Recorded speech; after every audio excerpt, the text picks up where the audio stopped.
Du coup, bienvenue pour cette deuxième conférence du mois de l'optimisation. Donc, c'est un cycle de conférences qui est porté par le GDR MOA. Le GDR, c'est un groupe de recherche, c'est une émanation du CNRS. Il y a 4 conférences grand public, c'est la deuxième. Ce soir, on accueille donc Gersande Faure. Donc, Gersande était étudiante à Paris 6 et à Télécom Paris. Elle a fait sa thèse à l'université Paris 6, thèse de doctorat. Elle est rentrée au CNRS en 2001 et est passée directrice de recherche en 2012. Et actuellement, elle travaille à l'Institut de mathématiques de Toulouse. Elle est également chargée de cours à l'École polytechnique en maths appliquées. Donc, Gersande est spécialiste des algorithmes stochastiques, chaînes de Markov et méthodes de Monte-Carlo, appliquées à l'apprentissage artificiel et aux problèmes inverses. Du coup, Gersande, je te laisse la parole. Eh bien, merci. Merci Édouard et merci aussi à Édouard Powell, merci aussi à Jérôme Bolt, à Serge Gratton et à Victor Magron pour l'organisation de ce mois de l'optimisation à Toulouse et pour leur invitation à vous parler de ce pas de deux que réalisent ensemble optimisation et aléa dans certaines applications, et ils le réalisent de façon très élégante. Alors je vais essayer de vous illustrer à travers quelques exemples cette danse réussie.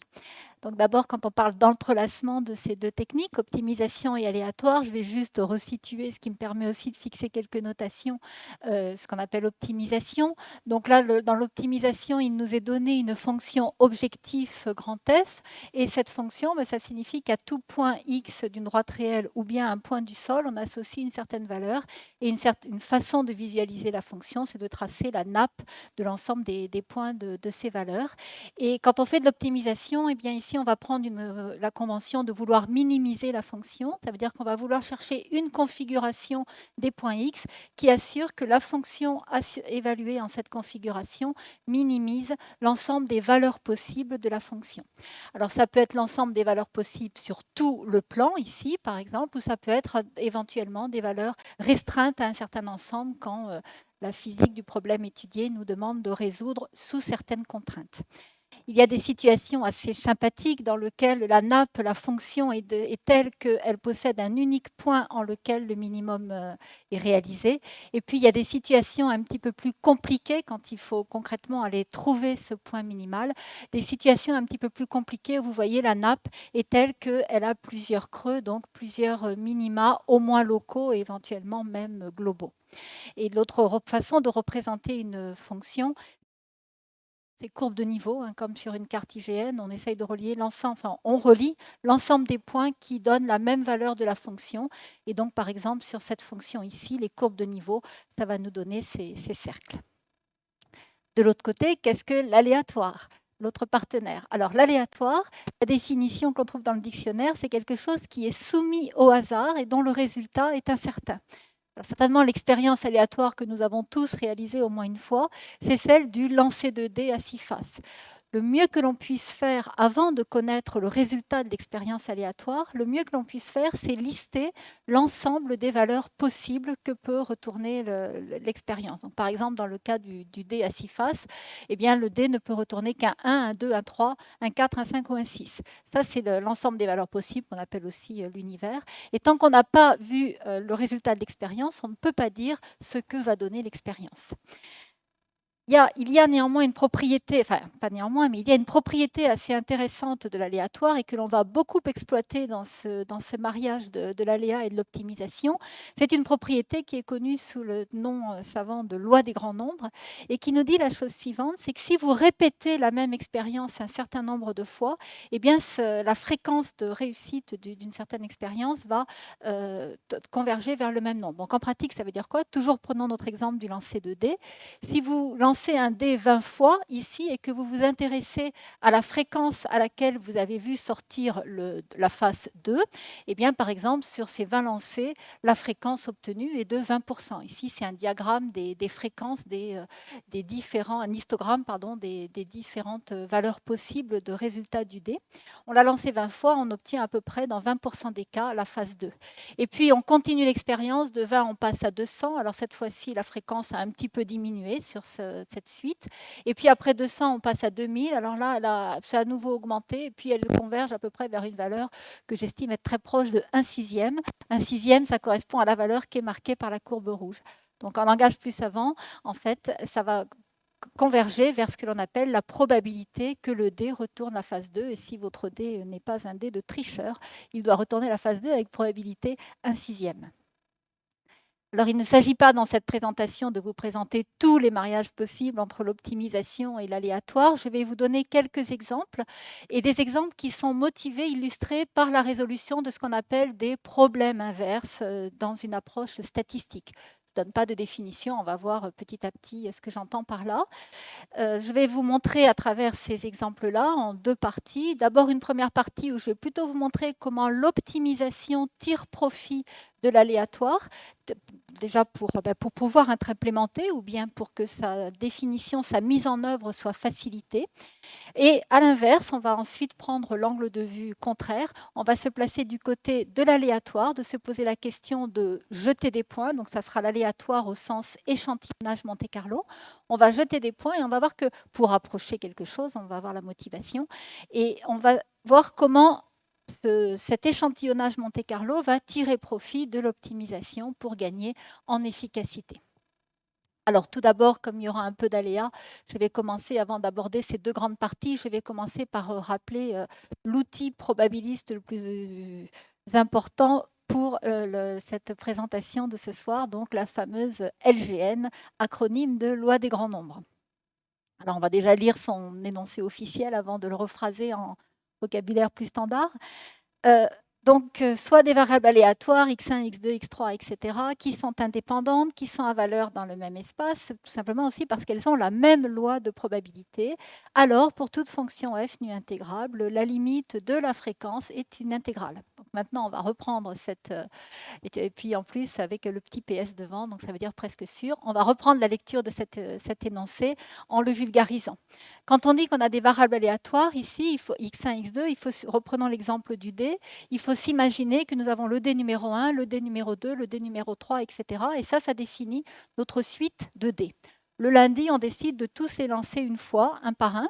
Et donc, on a une réalisation du dé numéro 1, ce qu'on appelle une réalisation de la variable aléatoire x1, une réalisation du dé numéro 2, ce qu'on appelle la réalisation de la variable x2, et ainsi de suite.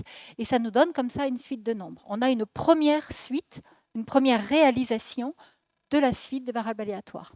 Le mardi, on recommence notre expérience, on lance chaque dé une fois et on obtient une deuxième réalisation, et ainsi de suite. On répète comme ça et on obtient un grand nombre de réalisations.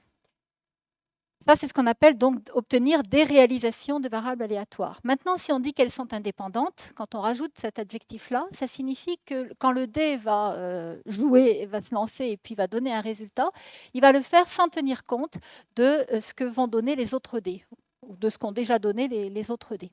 Donc ça, c'est chacun fonctionne, vit sa vie sans savoir ce qui se fait à côté. C'est la notion d'indépendance. Quand on dit qu'ils sont tous de même loi de probabilité, ici, ça veut dire que le mécanisme aléatoire est le même. Et donc, en particulier, ce sont tous des dés justes, des dés qui vont renvoyer chaque face avec une probabilité 1/6.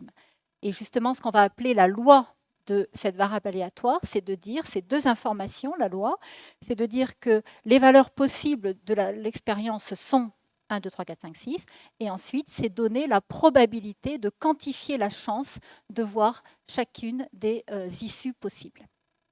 Et enfin, commentons, je ne commente pas, je ne rephrase pas cette phrase-là, nu intégrable. On va commenter ici le sens de la limite. Ici, ça vous dit que quand le jour, déjà, le presque sûr, ça signifie qu'il suffit de se placer sur une journée. On n'a pas besoin de répéter nos suites de dés sur un grand nombre de jours. Il suffit de se placer sur une journée et on prend les, mettons, n premiers dés et on calcule une fonction du dé. Alors tout simplement, on pourrait regarder la valeur du dé, xk, faire f de xk égale xk, et on décide de faire la moyenne des valeurs. Et bien cette moyenne des valeurs, si je prends 10 points, 20 points, 30 points, si j'augmente le nombre de points, elle va se mettre la valeur à converger vers une même quantité. La même quantité, ça veut dire si le mardi je refais l'expérience, je vais avoir la même valeur limite et ainsi de suite. Donc ça, c'était un résultat très fort. Et cette quantité, maintenant, on va l'interpréter. Cette quantité, elle nous dit que c'est la fonction de x, la fonction des sorties que vous avez traitées. En fait, ce que vous en prenez une valeur moyenne, mais une moyenne pondérée. Ici, c'est une moyenne parce que ce signe intégral signifie qu'on somme sur toutes les valeurs possibles de la sortie de l'expérience, donc sur tous les x possibles. Et puis, ce symbole nu de dx ici, c'est pour dire que l'on repondère le fait d'avoir vu le point x par la probabilité de voir x. Si x arrive très peu souvent, eh bien dans la moyenne ici des valeurs de f de x, on va le considérer avec un petit poids. Et puis si x arrive avec une très forte probabilité, on va au contraire lui donner une grande importance quand on va calculer la moyenne. Et donc ça, en probabilité, cette quantité-là, la valeur moyenne de f sous des poids particuliers donnés à x, ça s'appelle l'espérance de f de grand X. Et en toute rigueur, il faudrait rajouter une information qui nous dit lorsque grand X a la loi de nu. Alors, on peut visualiser cette loi des grands nombres. Donner une loi, ça veut dire quoi? Eh bien, par exemple, je vais vous donner ici, on va reprendre l'exemple des dés. Donc, donner la loi pour un dé, ça veut dire donner la probabilité de voir chacune des issues. Ben, si votre dé n'est pas faussé, ça veut dire que les issues possibles, les résultats possibles, c'est 1, 2, 3, 4, 5, 6. Et puis, chaque résultat a la même probabilité. Donc, la hauteur des bâtons, ici, est une représentation de la probabilité de voir la sortie 1, 2, 3, 4, 5, 6. Et la courbe bleue, ben, c'est l'évolution de la moyenne d'une fonction de la sortie du dé. Et la fonction ici que j'ai choisi de prendre, c'est la fonction qui vaut 1 si le dé retourne une valeur qui est inférieure ou égale à 4 et qui vaut 0 sinon. Donc ça signifie qu'on est en train de quantifier la probabilité de voir l'événement le dé sort 1, le dé sort 2, le dé sort 3 ou le dé sort 4. La probabilité d'être inférieure ou égale à 4. Et bien cette probabilité, si j'applique la formule théorique, c'est la somme sur toutes les valeurs possibles de cette indicatrice, de ce test, multipliée par la probabilité de voir chacune des sorties. Donc ici, c'est 1/6, le dé est juste. Ça doit faire 2 tiers et c'est la courbe rouge ici qui est représentée. La courbe bleue, c'est quand j'essaye d'approcher cette quantité en utilisant mes dés, le jeu de dés que j'ai fait le lundi. C'est la courbe bleue. Je répète le mardi, j'obtiens la courbe verte. Je répète le mercredi, j'obtiens la courbe noire, et ainsi de suite. Vous voyez bien qu'à chaque jour, les courbes ne sont pas exactement les mêmes, mais presque toutes les trajectoires vont converger vers la même valeur quand n est grand. Alors, qu'appelle-t-on n grand en pratique? Ça, c'est toute une autre discussion. Mais en tout cas, cette quantité se stabilise. Et donc ici, ça se stabilise vers 2 tiers. Ici, je vous représente une autre loi. Toutes les lois déjà, là, je vous représente une autre loi qui est qualifiée de discrète parce que l'ensemble des valeurs possibles, c'est un peu comme un alphabet. On peut séparer chaque point et en particulier les compter, alors nombre fini ou dénombrable. Donc ça, c'est une loi discrète. Et là, les bâtons représentent la probabilité de prendre la valeur 0, la valeur 1, la valeur 2, etc. Techniquement, c'est donné par une formule mathématique. Et ça correspond dans la littérature à ce qu'on appelle la loi de Poisson. Il y a d'autres façons de donner des lois. Et ici, par exemple, une loi peut aussi être à valeur dans un continuum de valeurs, peut prendre toutes les valeurs comprises sur le segment 0,1, plus généralement toutes les valeurs comprises sur la droite réelle, encore plus généralement toutes les valeurs comprises sur le sol. Et donc, par exemple, ici, pour représenter une loi qui prendrait toutes les valeurs possibles sur la droite réelle, à chaque point de la droite réelle, on associe une valeur d'une fonction qui quantifie la probabilité de voir la valeur -2, la valeur -1, la valeur 0, etc.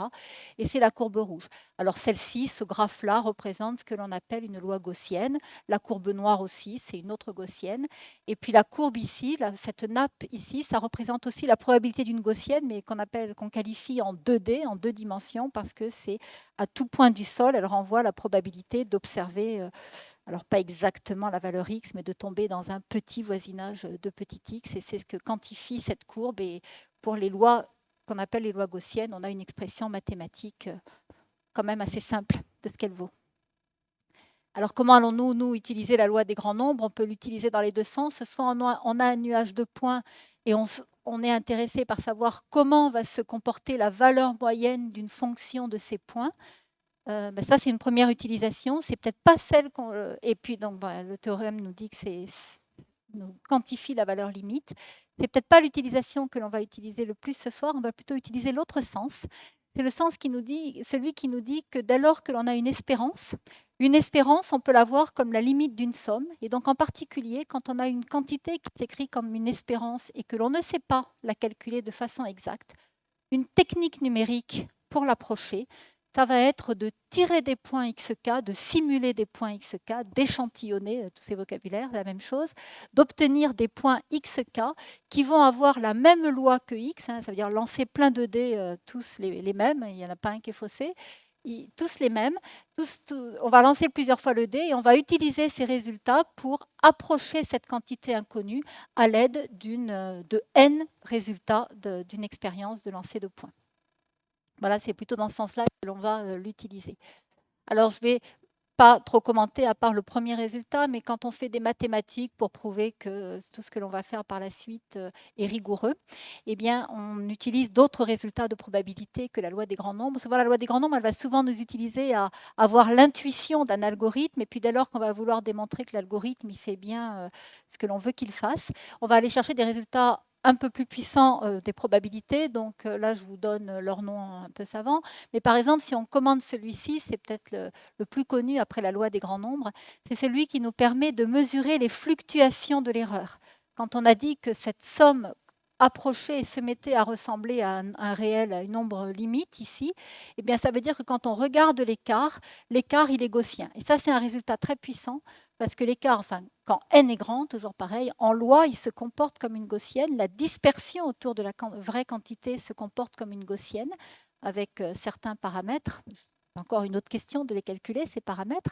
Mais en tout cas, on a déjà une première information que c'est gaussien. Et ce qui est très fort dans ce résultat, c'est qu'à aucun moment on utilise quelle est la loi de grand X. C'est-à-dire que même si vous faites des fluctuations d'erreur sur un lancer de dés, que vos xk sont discrets, l'erreur, quand n est grand, elle va quand même se comporter comme une gaussienne. Si vos xk sont eux-mêmes gaussiens, vous avez encore une gaussienne à la sortie. Et donc ça, c'est la puissance de ce résultat. Et puis d'autres façons de contrôler les écarts quand on en a besoin. Alors le premier volet donc, de cette présentation, c'est plutôt maintenant, on va se passer du point de vue de l'optimisation et on va voir comment l'optimisation exploite ces techniques aléatoires et plus précisément ces techniques aléatoires de Monte-Carlo, de tirage de points. Ça s'appelle Monte-Carlo, j'en parlerai tout à l'heure. Je vais pour ce faire vous parler de 2 voire 3 techniques algorithmiques pour montrer comment ils s'associent. La première technique algorithmique, ça sera le gradient stochastique. Ensuite, j'avoue, un peu par déformation personnelle, je vous parlerai de l'expectation maximization, l'EM stochastique. Et puis, nous verrons que tout ceci pourrait être mis à l'intérieur, ou peut bien souvent être mis à l'intérieur d'un même cadre que l'on appelle l'approximation stochastique. Alors, avant de vous parler du gradient stochastique, je vais juste vous rappeler un petit peu ce qu'on appelle le gradient, ou l'introduire, pas de façon rigoureuse, mais juste vous donner la propriété qui va nous être assez utile dans la suite. Donc, vous voyez, supposons que le problème soit de calculer le minimum, de trouver le point ici sur la droite réelle en lequel la courbe noire atteint son minimum. Donc c'est 0, mais supposons qu'on ne le sache pas, donc on lance un algorithme et l'algorithme, mettons qu'il est actuellement un algorithme itératif qui va produire une suite de points qui, espère-t-on, va converger vers 0. Et mettons que l'algorithme se trouve à cette position ici, à la position 0,6, ce qui signifie que la valeur de la fonction, elle est matérialisée ici par le point bleu. Alors la question d'après, c'est de se dire, donc maintenant qu'on est en 0,6, vaut-il mieux continuer, augmenter, se déplacer vers la droite, ou bien vaut-il mieux diminuer et se déplacer vers la gauche?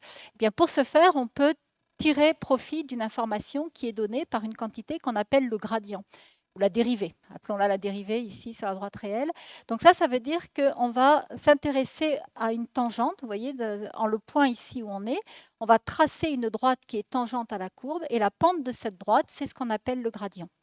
Et avec un petit peu d'hypothèse, ce qu'il se passe, c'est que quand on est actuellement au point 0,6 en θ et que l'on se demande si on fait un déplacement de petit h, à la physicienne, un plus petit h, eh bien, grosso modo, ça se comporte comme la valeur de la fonction. Donc, si on se déplace d'un pas petit h et qu'on regarde l'évolution ici sur la fonctionnelle, l'évolution, elle est linéaire en h. Elle est proportionnelle à h et justement, cette proportion, c'est f'.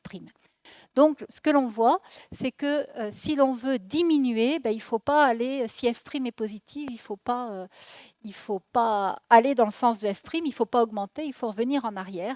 Et donc ça, c'est ce que l'on traduit en langage savant en disant que moins la dérivée est une direction de descente de la fonctionnelle. Donc c'est dans la direction moins f' qu'il faut bouger dès lors quand on veut chercher le minimum.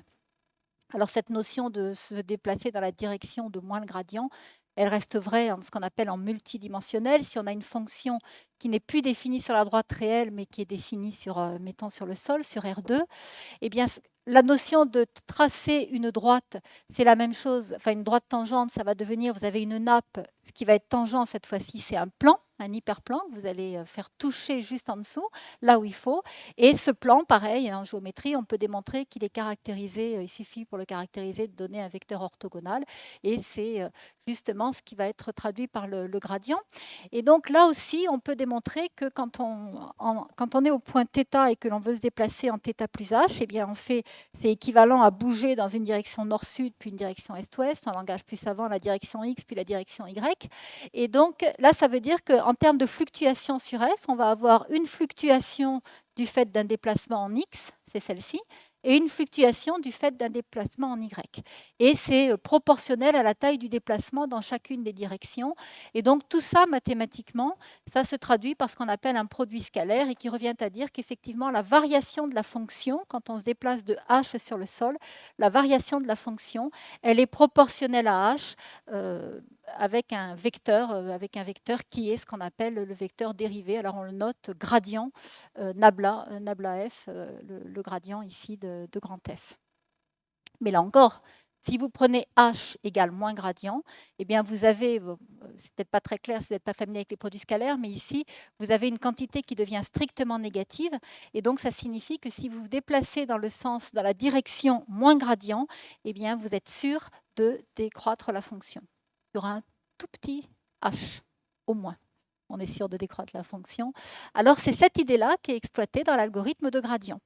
L'algorithme de gradient, il vous dit, si vous voulez minimiser la fonction grand F, voilà ce que vous répétez. Vous allez produire une suite de points θt, vous avez le point courant, vous vous déplacez dans la direction moins la dérivée en le point courant, et avec l'équivalent du petit h, un pas. Alors, comment calibre-t-on le pas? C'est toute une autre question à laquelle je ne répondrai pas ce soir. Mais effectivement, il faut se déplacer avec une taille de pas qui est bien choisie pour permettre ensuite à l'algorithme de converger et produire une suite de points qui convergent. Alors, quand parle-t-on de gradient stochastique? Eh bien, on parle de gradient stochastique dès lors que le terme ici, gradient, n'est pas explicite. Il n'est pas explicite parce que, je vais vous donner dans le slide suivant un exemple, il est beaucoup trop compliqué, il a une expression mathématique trop compliquée pour qu'on puisse le calculer. Et donc, nous, ce qui va nous intéresser, ce sont toutes les situations où nous allons pouvoir relire, même si le gradient par nature n'est pas exprimé tel quel, nous allons le regarder et le relire comme une valeur moyenne d'une fonction g par rapport, la moyenne par rapport à une variable aléatoire. Donc ça, c'est le premier travail, c'est de relire le gradient comme l'espérance d'une certaine quantité. Et ce que l'on va faire ensuite, on suppose que g, elle, on sait bien la calculer, mais c'est sa valeur moyenne que l'on ne sait pas calculer. Et donc, on va utiliser ce qu'on appelle un oracle de notre gradient, c'est-à-dire une approximation du gradient basée sur cette fonction g. La loi des grands nombres nous dit que notre gradient, comme c'est une espérance, peut être approché par la moyenne de G évaluée en des points xk. Il suffit de tirer les dés, et puis pour approcher un sixième, j'ai qu'à faire la moyenne de la fréquence d'obtention d'un 1. Voilà une façon d'approcher un sixième. Si c'est très dur à utiliser, un sixième. Et donc, ça, c'est ce que nous dit la loi des grands nombres. Et donc, partant de cette idée, on pourrait se dire, puisque je n'ai pas le droit ici d'utiliser ce terme-là parce que je ne sais pas le calculer, je n'ai qu'à avoir une boîte noire qui me produit des points xk sous la même loi que x. Et puis ensuite, j'utilise cette approximation ici à l'intérieur de gradient. Eh bien, c'est ce que fait exactement l'algorithme de gradient stochastique. Mais ce qui est un petit peu magique, et ce qui aussi vaut certainement son succès, c'est qu'il n'est pas nécessaire ici de tirer un grand nombre de points. La théorie nous dit, et la pratique aussi parfois ne le contredit pas, c'est qu'il suffit de tirer un seul point et ça marche bien. À chaque itération, on tire un seul point et on remplace l'espérance par un seul tirage aléatoire. Alors, je vais vous montrer sur un exemple, en repartant d'un exemple qui a été donné la semaine dernière par Marc Lelarge. Lui, il présentait optimisation couplée à de l'apprentissage statistique, et donc il avait la problématique d'aller calculer un paramètre θ qui caractérisait une règle de discrimination, enfin une règle de classification, pardon, un classifieur. Et donc, il avait un critère à minimiser qui était une fonction de θ et qui s'exprimait comme une moyenne, une somme. Alors, il disait plutôt une somme, mais alors disons, reprenons la notation notation de Marc Lelarge, c'était une somme sur un très grand nombre d'exemples. Donc I, c'était beaucoup d'exemples. N, c'était plusieurs millions. Donc, on a une somme sur un grand nombre d'exemples. Et puis, on a ici une perte. C'est pour ça qu'on veut la minimiser. Alors, c'est L, ça vient de l'anglais loss. On a des fonctions de perte qui traduisent une erreur quand, au lieu de renvoyer le vrai label YI pour la classification, on a prédit à l'aide de descripteur grand XI, on a prédit une décision G de XI. Donc bon, il a expliqué tout ça, mais ce que l'on va retenir ce soir, c'est juste qu'il avait à minimiser une fonction qui s'exprimait comme une somme sur un très grand nombre de termes. Alors au moment d'appliquer le gradient, ça veut dire qu'à chaque itération de son gradient, il est amené à évaluer en le point de courant θ le gradient de cette quantité. Alors, la dérivée d'une somme, c'est la somme des dérivées. Ça veut dire qu'il est obligé, à chaque itération, l'algorithme de gradient est obligé de calculer la somme de beaucoup de dérivées. Et ça, en pratique, en apprentissage, quand on a énormément d'exemples n, une taille n très grande dans l'ensemble d'apprentissage, on ne veut pas faire ça. On ne veut pas parce que c'est un coût computationnel qui est beaucoup trop élevé, puis parfois même c'est impossible de le faire, parce qu'il y a d'autres arguments, mais à cause d'une raison computationnelle, d'un coût computationnel, on ne veut pas calculer cette somme exacte à chaque itération. Alors c'est là qu'on peut aller chercher l'outil stochastique. L'outil stochastique nous dit minimiser une somme, c'est la même chose que minimiser 1 sur n fois la somme. Donc déjà, on se prépare à relire notre somme comme une espérance. Et si vous regardez, c'est ça que l'on veut minimiser, ça c'est une espérance. Parce que vous voyez, on est en train de sommer sur toutes les valeurs possibles une fonction de la valeur petit i. Donc ça va être elle, la variable aléatoire, ça va être i, donc je l'appelle ici grand i. Et maintenant, ici, il faut trouver quel est le poids que l'on donne à chacune des issues 1, 2, 3 jusqu'à n. Et bien, quand on voit cette écriture, avec le 1 sur n devant, on se dit que c'est le poids uniforme, il faut donner le même poids à tout le monde. Et voilà une façon de relire notre somme comme une espérance. Et donc, notre gradient stochastique va consister ici, au lieu de calculer une somme ici sur un grand nombre de termes, on va prendre un seul des exemples et on va minimiser, bouger dans la direction du gradient de l'exemple qu'on a sélectionné et non pas de la somme de tous les exemples. Là, je vous montre ce que ça donne. Donc ici, le θ que l'on a optimisé est en dimension 2. Les courbes, les différentes courbes que l'on voit, ce sont les courbes de niveau. C'est une fonction qui est une cloche, enfin une fonction quadratique, une fonction quadratique qui possède un unique minimum ici. Et si vous en étiez capable de calculer exactement la somme, eh bien l'algorithme, en plusieurs itérations, mais néanmoins de façon très efficace, partant d'ici, il irait directement sur le minimum. Alors, si on n'est pas capable, enfin on fait comme si on n'était pas capable, parce que la somme est vraiment très grosse, on va donc prendre un algorithme stochastique. À chaque itération, on va choisir un des exemples parmi les n, et on va voir que le chemin pour arriver au point ici au minimum, c'est la courbe rouge. Voilà, donc c'est un petit peu plus hésitant, c'est un petit peu moins direct, mais on y arrive aussi. Enfin, on oscille autour de la vraie valeur. Et puis, si on rejoue l'algorithme le lendemain, comme il est stochastique, il va y avoir un tirage aléatoire. À chaque itération, il y a un tirage aléatoire. On choisit un des exemples. C'est comme le lancer de dés. Un jour, on a obtenu le 2. Le coup d'après, on obtient 4. Et donc, ça veut dire que le lendemain, quand on va rejouer l'algorithme, on va emprunter un autre chemin. Et par exemple, on va obtenir la courbe noire. Ça, c'est une différence entre les algorithmes stochastiques et puis les algorithmes d'optimisation classiques. C'est que les algorithmes dits déterministes, autant de fois vous les rejouez, si vous partez du même point initial, vous obtenez la même chose. Tandis que sur un algorithme stochastique, vous n'obtenez pas les mêmes trajectoires. Et ce que vous souhaitez, mais malheureusement, ce n'est pas toujours le cas, vous souhaitez quand même arriver à peu près au même point limite, mais parfois, ce n'est pas le cas. Deuxième exemple d'algorithme d'optimisation qui se marie avec l'aléa, c'est l'algorithme qu'on appelle EM pour Expectation Maximization. Cet algorithme EM, je vais plutôt vous le présenter dans la grande famille, comme un cas particulier de la grande famille d'algorithmes auxquels il appartient, et le gradient d'ailleurs en est un aussi. C'est ce qu'on appelle les algorithmes de type majoration-minoration. On va déjà regarder sur un dessin avant d'éviter de lire toutes les équations. Ici, sur le dessin, on veut toujours minimiser la courbe noire qui est définie sur l'ensemble des réels. Bon, le minimum est encore 0. Et on suppose que notre algorithme est à peu près à ce niveau-là, ce qui signifie que la valeur de la fonctionnelle est matérialisée par le point rouge qui est ici. L'algorithme même, il fonctionne de la façon suivante. Il dit, pour maintenant trouver le nouveau point, je vais commencer par construire une fonction majorante auxiliaire, donc ça va être la courbe rouge. Et ce que je vais demander à cette fonction, c'est deux choses. La première, c'est qu'elle soit toujours au-dessus de la courbe noire. C'est ce qu'on appelle la fonction majorante. Et la deuxième chose, c'est qu'elle touche la courbe noire au moins en le point courant. Donc ça veut dire que la courbe rouge, en le point, mettons 0,8 ici, en 0,8, la fonction rouge et la fonction noire ont la même valeur. Donc ça, c'est ce qu'on appelle être tangent. Elles sont tangentes en x égale 0,8.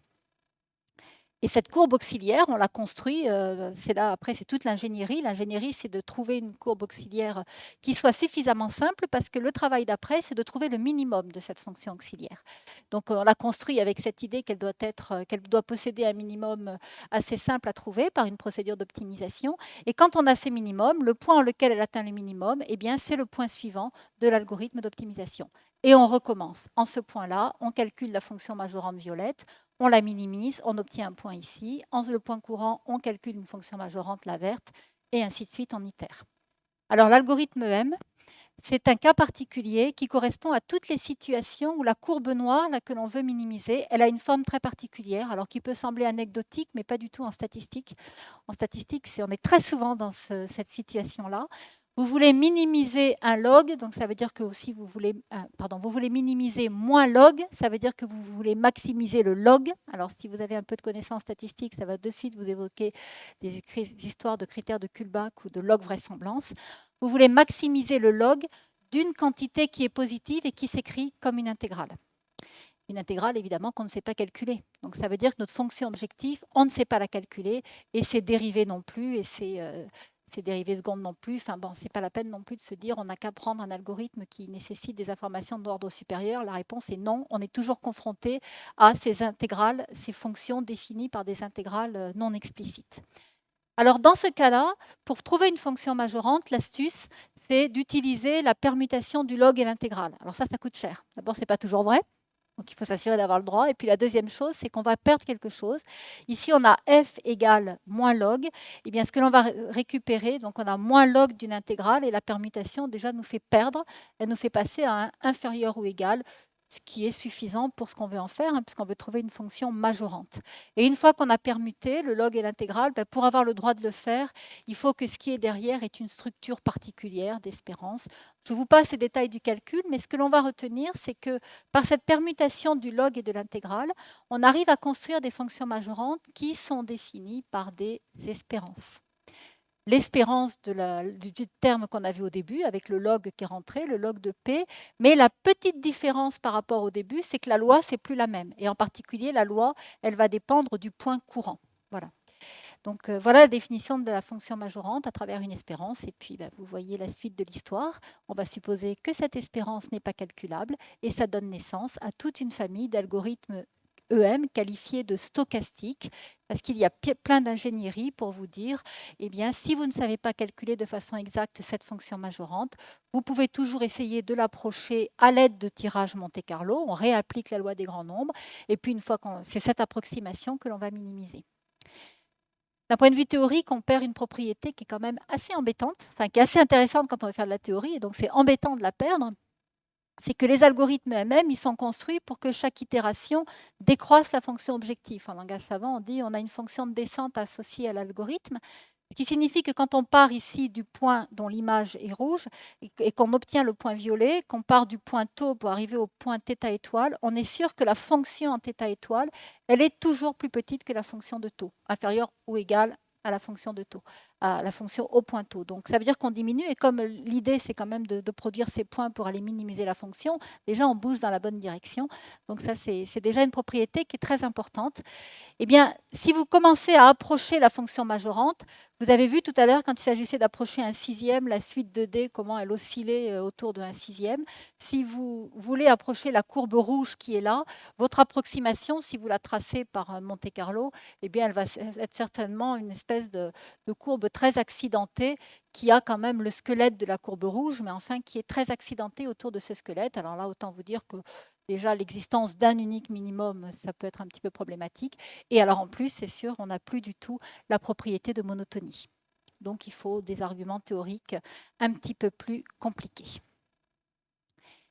Et tout ce que je viens de vous dire, enfin certaines instances de certaines applications, certaines situations de l'algorithme de gradient et certaines applications de l'algorithme de EM font partie d'une encore plus grande famille d'algorithmes d'optimisation stochastique qui sont appelés, le terme est un peu trompeur, mais c'est leur nom, qui sont appelés approximations stochastiques, qui ont été introduits dans les années 50.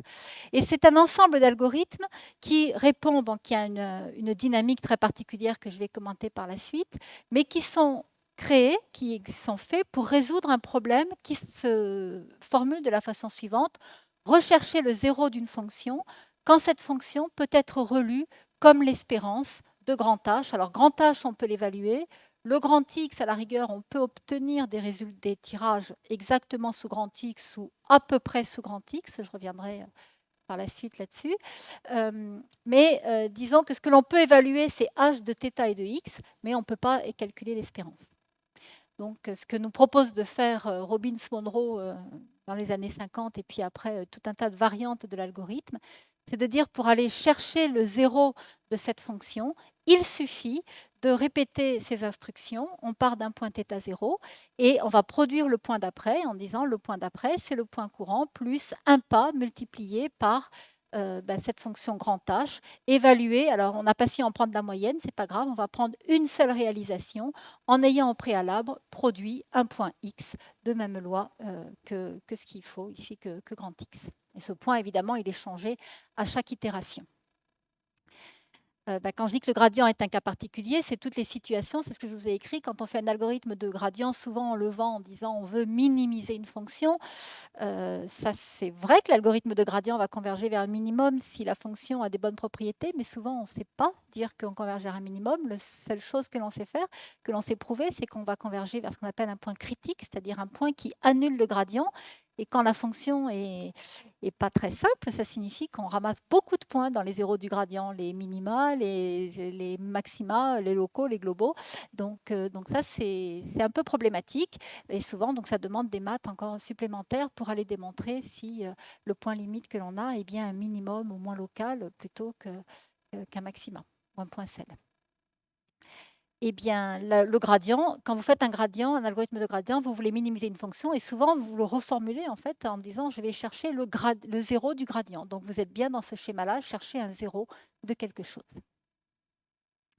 Alors je vais vous montrer maintenant sur une application comment tout ceci peut marcher ensemble, l'aléa et l'optimisation, enfin plutôt l'aléa introduit pour faciliter l'optimisation, et je vais vous motiver ça par une application que j'ai traitée il y a quelques années avec Sylvain Lecorf, qui était à l'époque en thèse, et puis avec Éric Mouline. Et donc cette application, c'est ce qu'on appelle le SLAM. Donc le SLAM, c'est l'acronyme d'un problème qui en anglais s'exprime sous la forme de Simultaneous Localization and Mapping. Donc en français, on va traduire ça par le problème de la localisation et de la cartographie simultanée. Donc vous imaginez un robot au sol, et en 2D, il se déplace. Ça, c'est la tête du robot, c'est lui le robot. Le robot, il se déplace et il doit faire de la cartographie. Ça signifie que dans la pièce, il y a des obstacles. Il y a un pot de fleurs, il y a un pied de table, il y a un lampadaire, il y a des choses comme ça. Il ne sait pas où ils sont, il ne sait pas combien il y en a, des obstacles, mais il doit justement se déplacer, éventuellement selon un chemin qu'on lui a demandé de suivre au début. Et il se déplace et il doit apprendre à localiser ces objets. Pour ce faire, il y a des capteurs. Ces capteurs qui vont lui dire il y a un objet dans telle direction par rapport à, donc si on pointe par là, hop, je vois un objet dans telle direction à telle distance. Donc il y a une information d'angle et une information de distance. Le problème, c'est que ça, c'est une position relative par rapport à sa propre position. Et là survient le deuxième problème, c'est qu'il ne sait pas exactement où il se trouve. Il a une incertitude aussi sur sa localisation. Et il doit aussi apprendre à se localiser. Donc la carte, quand il va la définir, ça va être par rapport à sa localisation. Et puis s'il fait un cercle autour du pot de fleurs et qu'il y passe 2 fois, peut-être qu'il aura des erreurs sur sa localisation qui ne seront pas identiques aux 2 tours. Et donc ça va bruiter l'estimation de la position de l'obstacle. Alors, la solution que nous avions proposée était basée sur le modèle statistique suivant. On avait proposé de voir le problème, de le reformuler de la façon suivante. Le θ, le point optimisé, l'ensemble, le vecteur à trouver, c'est un vecteur qui va collecter la position de tous les objets. là, j'ai l'air de dire que je connais leur nombre, mettons que ce soit ça, mais après, je vais vous montrer une situation où on a quand même proposé une technique où on ne connaissait pas à l'avance le nombre d'obstacles qu'il y avait à trouver. Donc, le θ va collecter la position des données, ça veut dire collecter des coordonnées cartésiennes. Pour ce faire, il dispose d'observations. Le processus d'observation, c'est lui. Alors déjà, le robot, il a un certain angle de vue, il ne voit pas tous les objets en même temps. Donc à chaque instant t, il n'y a que certains objets qu'il va observer. Et donc dans ce cas-là, quand il les observe, il observe une double information, une information qui est homogène, comme je vous disais, à une distance, et une information qui est homogène à un angle. Et tout ceci, c'est pas, il prend le modèle suivant, ça c'est la modélisation statistique. On se dit que ce que l'on observe, c'est une fonction donc c'est une fonction de la position de l'objet et de la propre position du robot, mais quand même à une erreur près. Et une erreur, là on se retourne vers les roboticiens qui nous disent, vu la façon dont est équipé mon robot, les capteurs, etc., une bonne modélisation, c'est de dire que l'erreur est de type gaussienne, parce qu'il y a une erreur sur le capteur type gaussienne avec tel et tel paramètre. Très bien, donc ça, c'est l'équation. Maintenant, la position, je dis qu'elle était inconnue, mais elle n'est pas mesurée. Elle vit sa vie toute seule, cachée. Donc, c'est ce qu'on appelle un processus caché. Et elle vit sa vie toute seule, mais quand même selon une dynamique. Là aussi, le roboticien nous dit, vu la façon dont bouge un robot, une bonne façon de décrire la dynamique de mon robot, c'est de dire que à l'instant T, la position à l'instant T, c'est la position à l'instant d'avant, plus une certaine modification. Alors là, la position d'un robot, c'est 3 paramètres, même s'il vit sur le sol. C'est sa position cartésienne, x, y, et puis en plus un angle dans lequel il pointe, par rapport auquel il va faire aussi ses mesures. Donc il y a 3 informations, et avec une certaine équation que je ne commente pas. Et cette position, elle évolue, elle aussi. Qu'est-ce qui fait que le robot bouge? C'est parce qu'on lui a envoyé des informations de contrôle, des espèces d'actuateurs. On va mettre à jour sa position, et on dit que le robot, même s'il dit il faut que je me déplace, même si on lui dit de se déplacer avec tel degré et puis d'avancer de 2 mètres, eh bien, quand il va transmettre quand il va transmettre ses commandes, en fait, il ne va pas exactement avancer de 2 mètres. Voilà. Il ne va pas exactement avancer de 2 mètres parce que là aussi, il y a une certaine incertitude sur les mesures. Ou bien si vous imaginez un robot qui est plutôt un petit sous-marin, vous avez beau lui dire de bouger comme ça, s'il y a des courants marins qui le poussent un peu, il n'est pas vraiment à la position où il voulait être. Donc tout ça, en statistique, on modélise par un bruit. Et puis là encore, les experts robotiques vont nous dire que c'est bien un bruit gaussien avec telle et telle caractéristique qui sont pertinentes. Alors quand on mélange tout ça, où est notre problème d'optimisation? C'est de trouver le θ.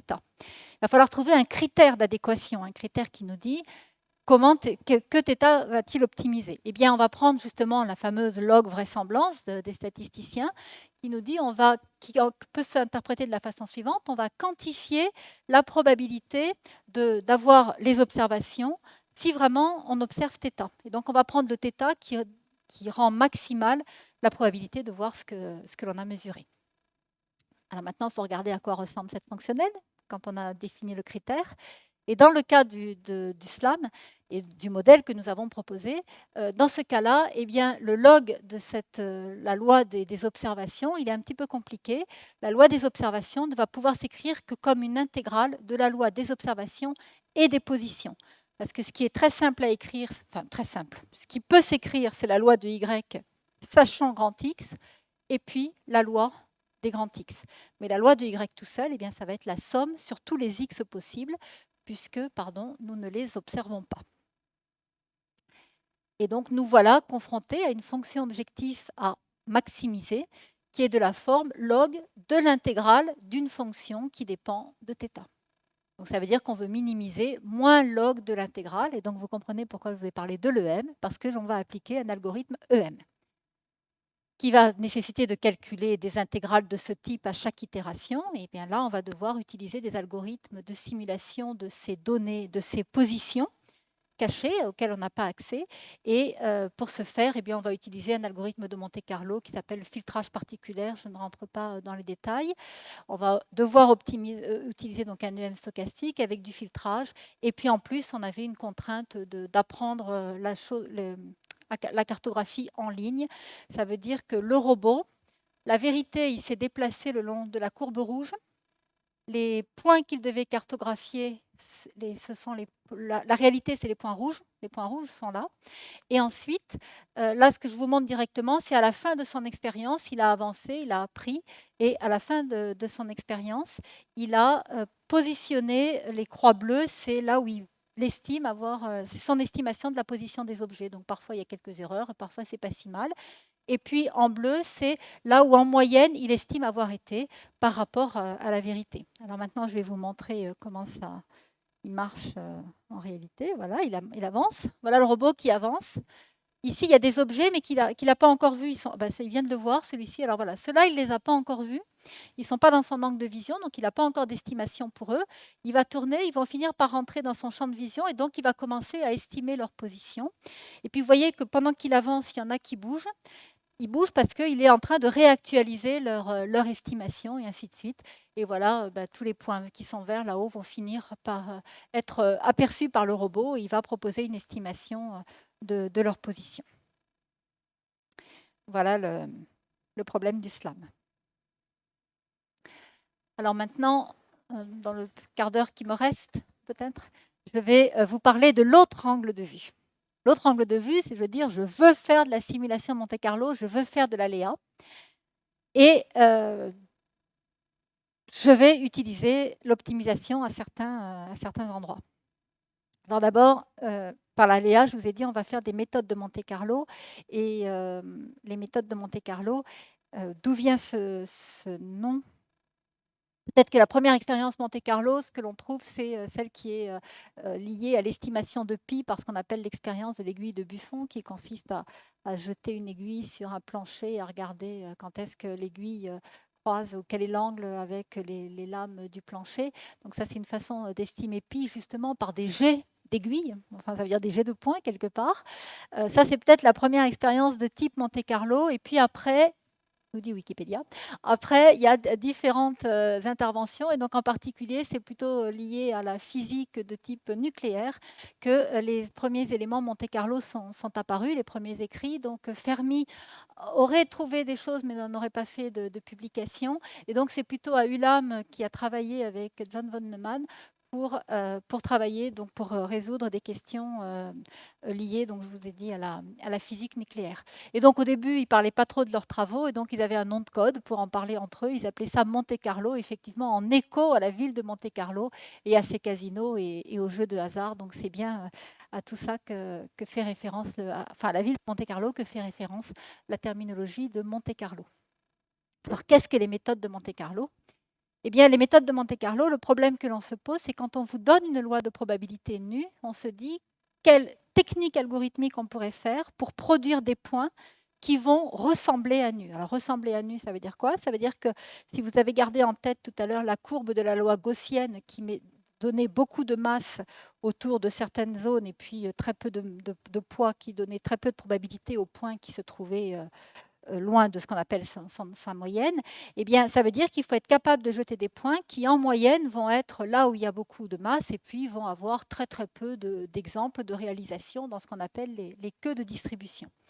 Donc ça, il va falloir l'apprendre et il va falloir produire ces points de façon intelligente. Et évidemment, on est intéressé par produire peu de points pour avoir une bonne représentation de la loi. À quoi cela peut-il nous servir? Nous avons vu en optimisation, parfois on est obligé de remplacer des quantités exactes par des sommes qui ont été calculées à partir de tels points. Et puis, parfois, sans parler d'optimisation, on peut, en statistique ou dans d'autres applications, avoir besoin de calculer des valeurs moyennes, de calculer ce qu'on appelle des quantiles ou des probabilités d'événements rares pour évaluer des situations de risque, par exemple. Donc, on est vraiment obligé de simuler, de faire comme si vous voulez regarder les probabilités de risque nucléaire, vous êtes obligé de simuler sur ordinateur un risque nucléaire et non pas obligé d'attendre qu'il s'en réalise un certain nombre pour comprendre ce qui a mené à la cause de l'accident. Donc c'est ce genre de problème qui nécessite de savoir reproduire des mécanismes. Alors qu'appelle-t-on une loi? En mathématiques, ça a une notion... Voilà, c'est une définition avec les tribus. Je vous épargne la définition. On va garder l'idée simple, un peu simpliste que je vous ai donnée au début. Se donner une loi, c'est dire à l'utilisateur qu'on veut quelque chose qui, c'est donner à l'utilisateur une fonction qui, à tout point x, va associer la probabilité de tomber dans un voisinage de x. Donc C'est cette chance, cette probabilité-là qu'on lui donne. Alors, dans certains cas, on lui donne de façon exacte, c'est vraiment une loi de probabilité. Dans certains cas, on va lui donner à une constante multiplicative près. Ça, c'est en statistique, on est souvent dans ces situations. Mais ça, on sait encore s'en sortir. Si on vous dit que tous les dés ont même probabilité et qu'on vous dit la face 1, toutes les faces du dé ont même probabilité et qu'on vous dit la face 1 avec chance 1, la phase 2 avec chance 1, la phase 3 avec chance 1, etc. Bon, que ce soit un sixième ou un, quelque part, c'est pareil. La seule chose que vous avez juste besoin d'une position relative des chances l'une par rapport à l'autre. Et donc, c'est pour ça que connaître une loi, comme on dit, à une constante de normalisation près, c'est pas grave. On va savoir gérer quand même pour reproduire le comportement de la loi. Et puis, dans des schémas plus compliqués, on n'a même pas de définition mathématique explicite. Alors, pour produire des points, il y a les familles de lois qu'on va qualifier de standards, parce qu'elles sont simples, pour ne pas dire simplistes, suffisamment simples pour qu'il ne soit pas besoin d'aller développer une ingénierie compliquée pour obtenir des réalisations. Alors, par exemple, si vous voulez, alors il faut quand même que vous possédiez il faut quand même posséder un ingrédient de base. L'ingrédient de base, c'est ce qu'on appelle un générateur de lois uniformes sur 0,1. Donc une boîte noire, une boîte presse-bouton, une fonction que vous allez appeler sur votre machine. Et cette fonction, elle va vous retourner un nombre compris entre 0 et 1. Et si vous faites plusieurs appels à cette fonction, vous allez avoir plusieurs nombres entre 0 et 1. Et cette fonction, elle a été codée pour que cette suite de nombres puisse être considérée comme représentant une loi uniforme sur le segment 0,1. Alors, si vous avez un tel générateur, eh bien, si vous le multipliez par 6 et que vous prenez l'entier qui est le plus proche de 6 fois cette sortie, vous allez obtenir forcément un nombre 1, 2, 3, 4, 5, 6. Et si vous faites les calculs, c'est une façon de simuler le fonctionnement d'un dé et d'obtenir ce qu'on appelle une loi uniforme sur 1, 2, 3, 4, 5, 6. Et je vous ai donné d'autres exemples de lois. On peut, là, un algorithme un petit peu en proba, on l'aime bien cet exercice, c'est de démontrer que quand on fait cette suite de procédures, on produit deux lois gaussiennes à partir d'un uniforme 0,1. Alors ça, c'était des situations simplistes. Souvent, dans les applications, les lois auxquelles nous avons affaire sont compliquées et on ne peut pas utiliser de la simulation exacte. Alors, on va devoir aller chercher un outil de probabilité qui est un petit peu plus complexe, un petit peu plus, du coup, qui offre un petit peu plus de souplesse, qui est ce qu'on appelle une chaîne de Markov. Une chaîne de Markov, nous, ce qui nous intéresse, on a compris que le résultat des probas qui nous intéresse, le premier, c'est la loi des grands nombres. C'est celui qui va nous dire que je peux approcher une espérance par une somme. Alors, je vous ai dit qu'il fallait, au tout début, je vous ai dit, il suffit d'avoir des points qui ont même loi et qui sont indépendants quand je vous ai énoncé la loi des grands nombres. Ça, c'est vrai, mais ce n'est pas vrai que dans cette situation. Et en particulier, c'est vrai quand les points ont une structure de dépendance un petit peu plus compliquée. Et donc, par exemple, une chaîne de Markov, c'est un exemple de ce qu'on appelle un processus qui vérifie une loi des grands nombres. Qu'est-ce qu'une chaîne de Markov? Ça veut dire déjà, il y a une notion séquentielle pour produire une chaîne de Markov.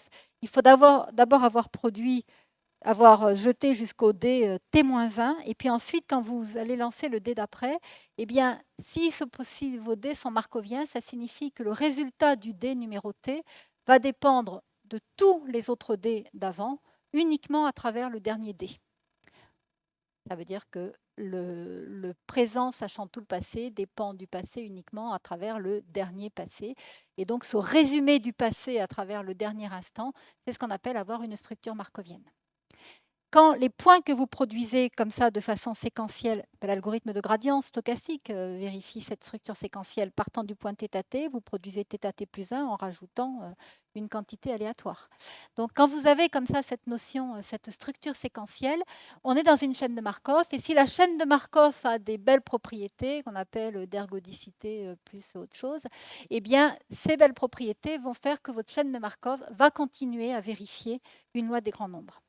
Alors cet outil markovien, il a été utilisé beaucoup en Monte-Carlo. Il est utilisé et continue à être beaucoup développé dans le contexte Monte-Carlo parce qu'il vous dit que pour approcher une loi nue, il suffit de produire une chaîne xt qui est telle que, ce que je n'ai pas dit, c'est que la loi, elle change. La loi de xt plus 1, c'est pas la même, xt plus 2, c'est pas la même, mais elle va finir par converger, cette loi, et à ressembler à ce qu'on appelle la loi stationnaire, la loi limite de la chaîne. Et donc, l'utilisateur Monte-Carlo, il va utiliser ce résultat probabiliste de la façon suivante. Il va dire, je me fixe la loi limite nue, la loi que je veux simuler, et je vais m'arranger pour produire un algorithme qui, quand il va avancer dans le temps, va avoir une loi. Les points que l'on produit vont se mettre à ressembler en loi, vont se comporter comme la loi limite. Donc maintenant, il faut trouver un tel algorithme. Et peut-être le plus simple, le plus connu, c'est ce qu'on appelle l'algorithme de Hastings-Metropolis. Alors, je vais vous montrer son ingénierie. L'algorithme de Hastings-Metropolis, il procède de la façon suivante. En tant qu'utilisateur, vous devez vous choisir une façon, partant d'un point, d'en proposer un autre. Toute idée est la bienvenue, tant que vous savez simuler ce point-là. Donc, par exemple, ce qu'on sait très bien simuler, c'est des gaussiennes. Donc, une façon de faire un Hastings-Metropolis, c'est de dire quand j'ai un point xt, je vais proposer un nouveau point qui sera le point courant, x de t, plus un écart gaussien centré en xt. Donc, on utilise l'information courante pour proposer de sauter avec une taille de pas tirée selon une loi gaussienne. Alors là, quand on a simulé ça, on n'a absolument pas tenu compte de la loi cible qui nous était imposée. À la fin, il faut quand même que la chaîne elle arrive à ressembler à la loi cible. Donc, il va falloir corriger ce mécanisme de proposition, et c'est fait de la façon suivante. Quand on a proposé un point Y par notre mécanisme, notre saut, notre transition, on calcule ce qu'on appelle ici un ratio d'acceptation-rejet. Et là, si vous regardez bien, ça fait intervenir l'expression mathématique de la loi limite qu'on nous a imposée. Donc, elle intervient là, dans le calcul de cette correction. Ça, c'est un nombre qui, par définition, est toujours compris entre 0 et 1. Et donc, avec cette probabilité-là, on va accepter le point comme étant la nouvelle valeur de la chaîne. Et puis, sinon, si on ne l'accepte pas, on recopie la valeur courante de la chaîne.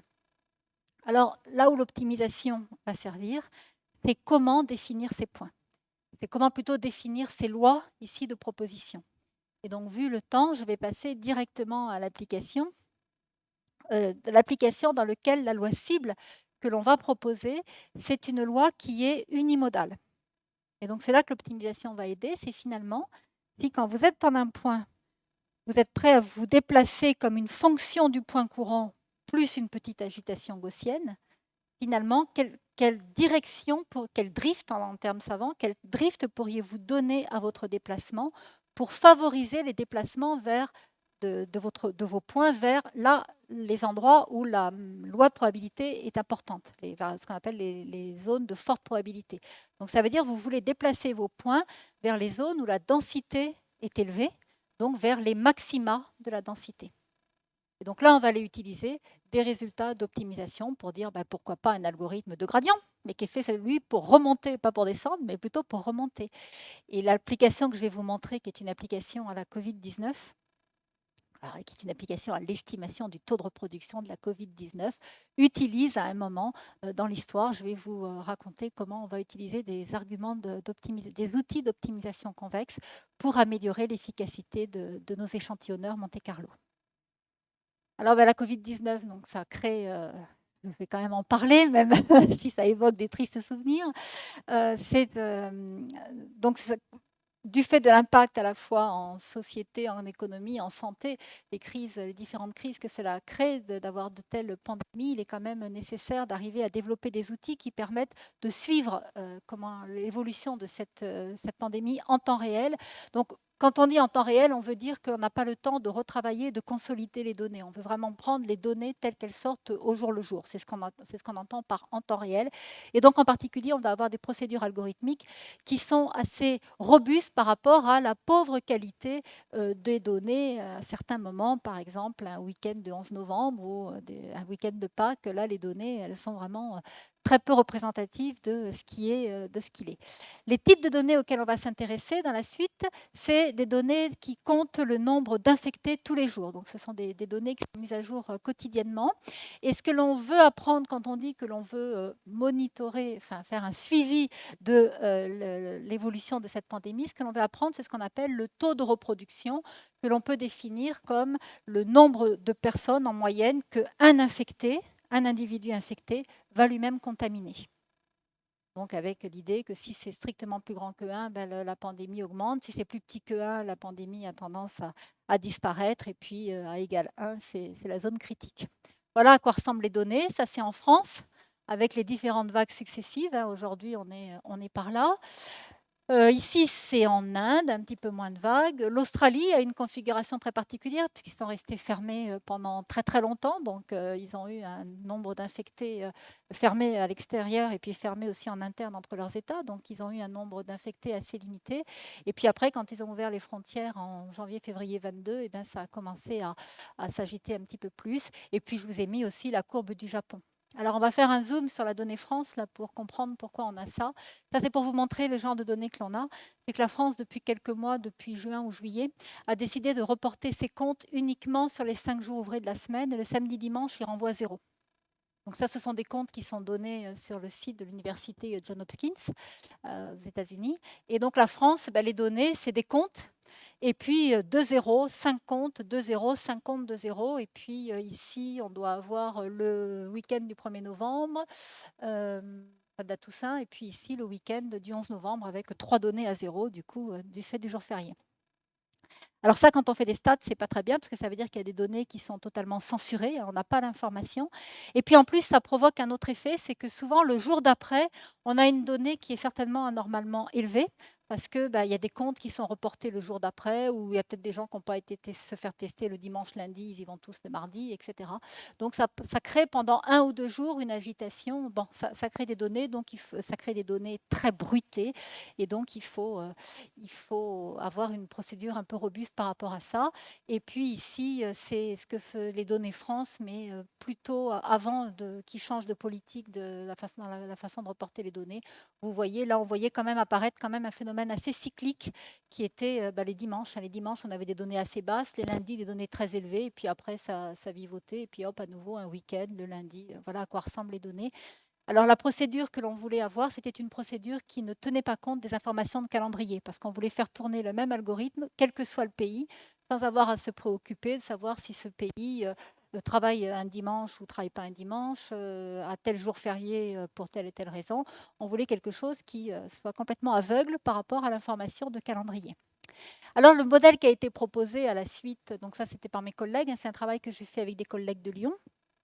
Et le modèle qui a été proposé, c'est le suivant, c'est de dire que les comptes que l'on observe dépendent des comptes précédents, en disant que le nombre d'infectés aujourd'hui, en moyenne, c'est une combinaison linéaire des gens qui ont été infectés avant, avec un coefficient c'est pas une combinaison linéaire simple, hein, il y a un petit poids ici, et ce poids, en fait, il donne beaucoup d'importance aux gens qui ont été infectés 4 ou 5 jours avant, parce qu'on il y a un petit délai dans la durée d'infection, enfin la durée de propagation, pardon, de contamination. Et donc, il donne beaucoup de poids à ceux qui ont été infectés 4 ou 5 jours avant, et puis un petit peu moins à ceux qui ont été infectés moins de 5 jours ou bien au-delà de 5 jours. Donc ça, c'est ce que veut dire cette quantité. C'est le modèle. Ça, c'est le nombre moyen, on va dire, du potentiel infectant, on va le traduire comme ça, et puis pondéré par ce fameux R de T que l'on veut estimer. Et puis, on a ici, pour modéliser toutes ces erreurs, là, tous ces accidents de parcours, eh bien, on a rajouté un petit terme O comme outlier, pour dire on met là-dedans tout ce qui ne s'explique pas par l'équation précédente. Ils ont pris un modèle de poisson, et la deuxième chose qu'ils ont modifiée, ou qui est l'originalité des contributions de mes collègues de Lyon, c'est d'avoir dit que le R de T, ils voulaient une parcimonie sur son évolution temporelle. Ils ne veulent pas un R de T qui s'agite beaucoup, ils veulent qu'il soit linéaire par morceau. Et cette contrainte de linéaire par morceau, ça veut dire que ça, c'est l'équation d'une dérivée seconde discrète. La dérivée seconde est très souvent nulle. Ça va faire du linéaire par morceau. Voilà, donc c'est un Laplacien appliqué au vecteur dr qui est creux. Et puis, en plus, ils ont aussi demandé que les erreurs ne soient pas présentes tout le temps et qu'elles soient plutôt assez creuses, assez petites. Et donc, ils ont formulé ce critère-là à optimiser. Voilà, ça, c'est l'intuition du critère qu'ils proposent. C'est une vraisemblance qu'on appelle Poisson, donc qui traduit ce phénomène de nombre moyen de propagation, sous contrainte que le taux de reproduction fluctue très peu, et puis que de temps en temps, il y a quelques erreurs. D'un point de vue optimisation, tout ceci est convexe. Convexe régulier, ça veut dire qu'on peut parler de gradient. Convexe non régulier, mais néanmoins proximable. J'accélère sur les notions d'optimisation. Il y a du prox qui va être possible sur un petit bout. Il y a du gradient qui va être possible sur un autre bout. Et donc, ce que les collègues ont proposé, c'est tout simplement de regarder ce critère et de l'optimiser. et de tracer la courbe bleue, c'est le R optimum. Quand on a pris ici à peu près 70 jours en France, hein, c'est décembre 21, là il y a une coquille, c'est 70 jours jusqu'à février 22 à peu près. Donc là c'était la fin d'une vague, enfin plutôt ce que l'on voit c'est qu'en noir ce sont les données. Et ce que l'on voit, c'est l'estimation du R. Et ce que leur procédure, en fait, leur permet de prédire à peu près une ou deux semaines, 2 à 3 semaines à l'avance, un changement de pente dans le R qui leur permet de dire qu'on voit certainement 2 à 3 semaines plus tard, la vague va commencer à décroître. Et donc, effectivement, on l'a vérifié sur plusieurs données de vagues ici. Là, c'est une vague qui va disparaître et on voit la décroissance du R qui survient à peu près 2 à 3 semaines avant. Et puis, pareil ici, là, c'est une vague qui est en train de naître et on voit la croissance, le changement de monotonie du R. Voilà. Alors maintenant, où vient l'optimisation? Et surtout, où vient le Monte Carlo? Parce que là, c'est l'optimisation pour le Monte Carlo. Ça vient de la stratégie suivante, c'est que, toujours pareil, comment proposer un point? Eh bien, on pourrait dire, une façon, comme on sait que la loi, on veut, alors oui, pourquoi on veut les lois? Parce qu'on veut essayer de voir comment R bouge. On ne veut pas uniquement calculer le maximum, mais on veut avoir des intervalles de confiance sur la fluctuation de R. Donc, on veut avoir une idée des zones très, très forte probabilité pour le taux de reproduction. Et du coup, ce que l'on a décidé de faire, c'est de voir la quantité qui est ici comme une loi de probabilité et d'explorer autour de son mode. Et donc, on a proposé des déplacements qui bougent vers le mode et on s'est dit, on va faire un algorithme de gradient. On va dire que quand on est au point courant, on se déplace d'un pas de gradient plus une petite agitation gaussienne et puis on va voir si on accepte ou pas ce déplacement. Le problème, c'est que le gradient, il est bien défini ici, il ne l'est pas ici. Et donc, l'originalité du travail que l'on a fait, c'était à la suite d'autres travaux, c'est de trouver de nouveaux schémas qui utilisent des opérateurs gradients et des opérateurs proximaux, justement pour proposer des points de façon intelligente. Eh bien, si vous ne faites pas ça, si vous faites ce qu'on appelle la marche aléatoire, vous partez du point courant et vous agitez un peu de façon gaussienne. La vitesse de déplacement vers le mode, donc ça c'est la distance au mode, plus c'est petit et mieux c'est. Donc la vitesse à laquelle on se rapproche du mode, les points se rapprochent du maximum. Ça c'est quand on fait une stratégie basique. Et quand on utilise des procédures d'optimisation pour proposer de façon intelligente une direction de déplacement, eh bien vous voyez qu'on approche beaucoup plus la zone des zéros, c'est-à-dire on se rapproche du sommet de façon beaucoup plus rapide. Voilà, eh bien, je termine ici par cette conclusion qui reprend tout ce que je vous ai dit, à savoir la façon dont optimisation et aléatoire s'entrelacent, font une danse pour résoudre efficacement des problèmes un petit peu compliqués. Je vous remercie.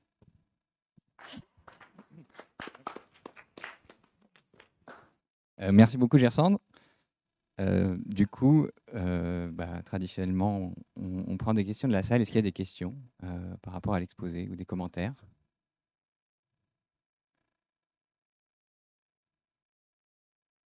Pas de questions. D'accord, je vais commencer alors.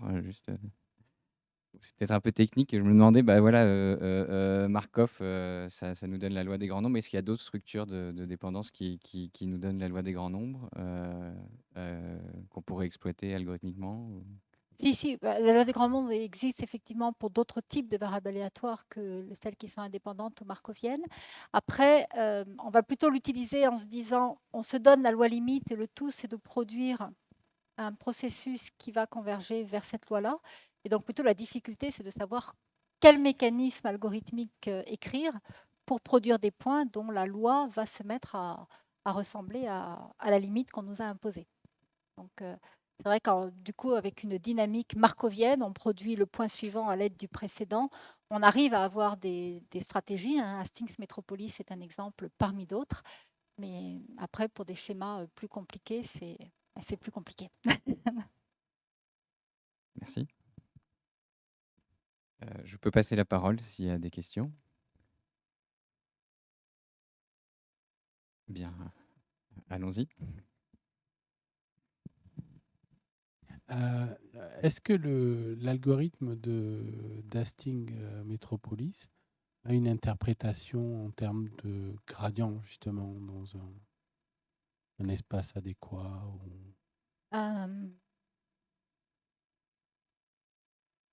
Je ne sais pas. Je sais pas, non, je pense pas. Alors, C'est juste une question, hein, j'ai pas non, de... non, non, il n'y a pas de notion de monotonie, il n'y a pas de notion de... Je dirais qu'on va utiliser le gradient, donc comme je l'ai expliqué par exemple sur un petit exemple, on peut utiliser les informations de gradient pour pousser les points, pour proposer des points qui, partant du point courant, vont dans la direction du mode. Quand il y a unimodal, quand c'est multimodal, bon, c'est encore une autre question, un autre problème des algorithmes de Monte-Carlo. Mais à ma connaissance, je ne connais pas de lecture dans ce sens-là. Merci. Est-ce que quelqu'un d'autre souhaite poser une question ou faire une remarque? Ah, bah, dis donc. Merci pour votre présentation. Les algorithmes stochastiques qui utilisent, ou juste les algorithmes d'optimisation qui utilisent le gradient, en gros, le but, c'est de trouver, c'est de construire une suite telle que ça va converger vers un point qui annule le gradient. C'est Oui, bien ça. Et le gradient, c'est bien un champ de vecteurs. pardon, le gradient, Le c'est... gradient, c'est bien un champ de vecteurs. Oui. Oui. Et du coup, je voulais savoir, est-ce qu'il y a des algorithmes, dans le cas plus général où on a une fonction qui est définie de RD dans R, de trouver un algorithme qui permet d'approximer des points qui annulent cette fonction et à valeur dans R et non pas à valeur dans RD. La fonctionnelle, vous voulez dire non, Pardon? non, parce que... Les champs de vecteurs, c'est des applications de RD dans RD, par exemple, ou d'un ouvert de RD dans RD. Oui. Mais dans le cas où on a une fonction qui est définie de RD dans R et non pas de RD dans RD, Oui. est-ce qu'il y a des algorithmes qui permettent de trouver les zéros d'une telle fonction?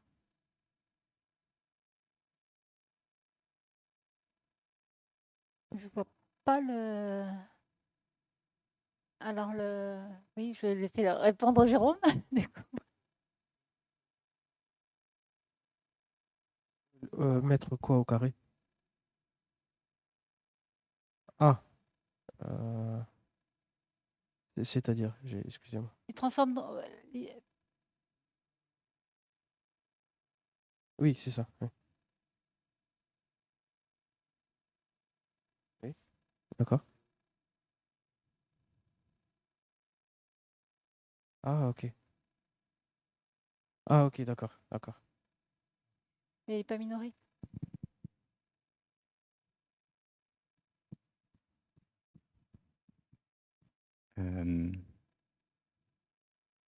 Du coup, moi, on a dépassé un petit peu le temps. Je propose qu'on s'arrête là. Si vous avez des questions à poser à Gersande, vous pouvez aller la voir et discuter avec elle. Mais on va clore la séance là-dessus. Merci encore, Gersande, pour ton exposé. Merci à vous. Et donc, la semaine prochaine, il y a un troisième exposé. Ce sera Guillaume Carlier. On peut remercier Gersande encore une fois.